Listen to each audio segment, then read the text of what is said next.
The news began with a single photo, a fleeting moment at Vancouver Airport, where Sam Heughan and Amy Shiels appeared side by side, smiling peacefully. There was no overly intimate gesture, no official statement, but their eyes said what the media had been searching for years. Something had changed between them. Then suddenly, entertainment sources began whispering the same news. Sam Heughan and Amy Shiels were getting married. Not speculation, not fabrication. A confirmed truth from those closest to them.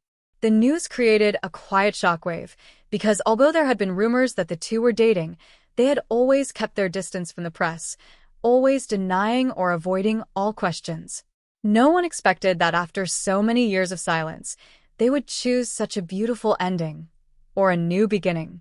The afternoon in the Edinburgh suburbs was a gentle silence. The clouds were like a light gray silk, the streets were wet with rain, and the air carried the scent of fresh grass.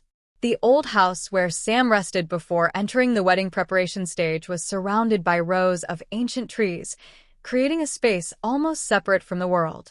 Amy Shiels sat by the window, her hand resting lightly on the notebook. She looked out at the green garden where Sam was chatting with the event planning team. In that quiet moment, all the old memories came flooding back. The time when they were just friends, then the rumors that kept them both apart, and the accidental reunions that made their hearts flutter in ways they had tried to deny. The door to the room opened. "Are you okay?"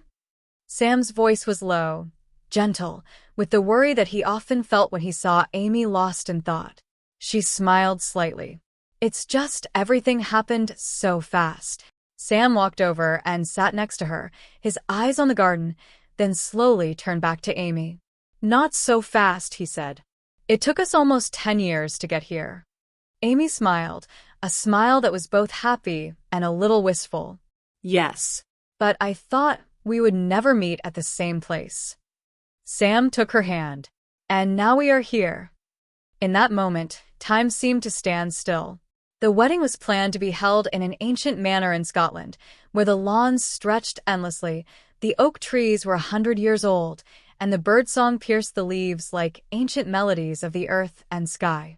Sam always said that if he ever got married, it would be a peaceful day, closer to nature than anything else. As for Amy, she didn't care about luxury. All she wanted was sincerity, something she'd seen in Sam's eyes all those years ago, and now brighter than ever.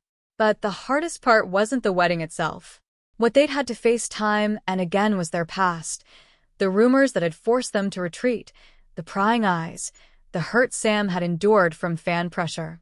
There was a time when Amy thought that standing next to Sam was something she could never do without hurting him even more. "Are you scared?" Sam asked one night, as they sat by the fireplace, the firelight reflecting in their eyes. Amy was silent for a moment. "Yes. I'm scared of everything happening again. Scared that you'd have to face things you shouldn't have, just because of me." Sam squeezed her hand gently. "Amy, I've endured a lot over the years, but nothing is as scary as losing the chance to be with you."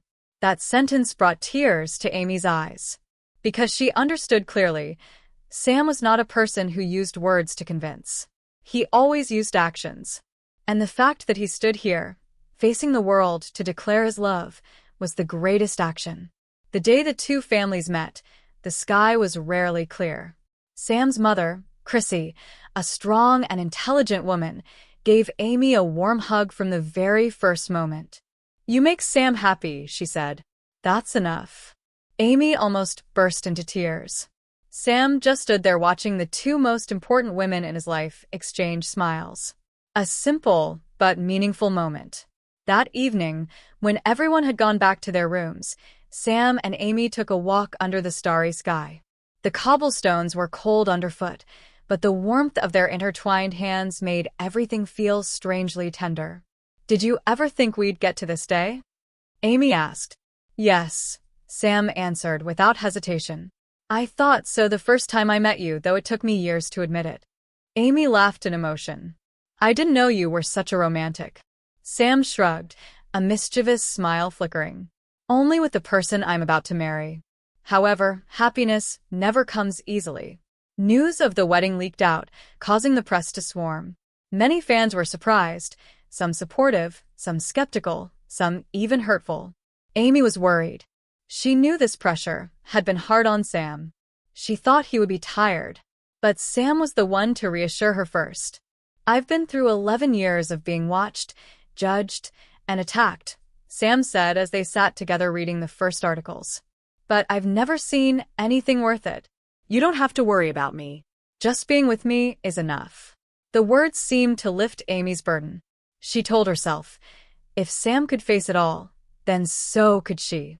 On the day of the wedding rehearsal, it was raining lightly. The large courtyard where the wedding was to take place shone silver in the fine rain. Decorators ran back and forth, carefully protecting the lavender and white rose bouquets. Amy stood under the awning, watching the scene, feeling choked up. Sam walked over and put a cloak around her shoulders. "Rain is a good omen in Scotland," he said softly. "It symbolizes rebirth." Amy leaned her head against his shoulder. "I was just thinking how much we've been through. And then we got here," Sam whispered. That night, before the big day, Sam wrote a letter. He placed it on the bedside table, then gently handed it to Amy before they said goodnight. "Read it when you're ready," he said. Amy opened the letter as Sam fell asleep. His handwriting was strong, clear, yet full of emotion. "Amy, I know our lives haven't been easy. We've walked through scrutiny, through rumors that never seemed to end. But I chose you, not because you're perfect, but because you're the only one who makes me feel like I can be me. Tomorrow, when you walk into my life, I want you to know that I've waited longer than you think. And I've never been as sure about anything in my life as I am about you. I love you, Sam." Amy folded the letter and held it to her chest, where her heart trembled with emotion. The night before their wedding, she knew that despite all the years of avoidance, of fear, of unintentionally hurting each other, now, all the distances had been filled. And then dawn broke. The sky was clear, the wind blew gently through the trees, the sun painted the courtyard where Sam stood, in his traditional Scottish dress, golden. He looked down the long, petal-strewn aisle. The door opened. Amy appeared, graceful, gentle, with the beauty of peace after a storm. Sam took a deep breath. In that moment, the world seemed to stop. No more rumors. No more pressure. No more distance. Just two people, after nearly 10 years of being lost in the crossroads of life, finally meeting again where their hearts had always been. As Amy placed her hand in his, Sam whispered, "I always believed we belonged together." And amid the sound of wind, clapping hands, and cheers from loved ones, the wedding began. No fanfare, no noise, just as simple and solemn as the love they had for each other.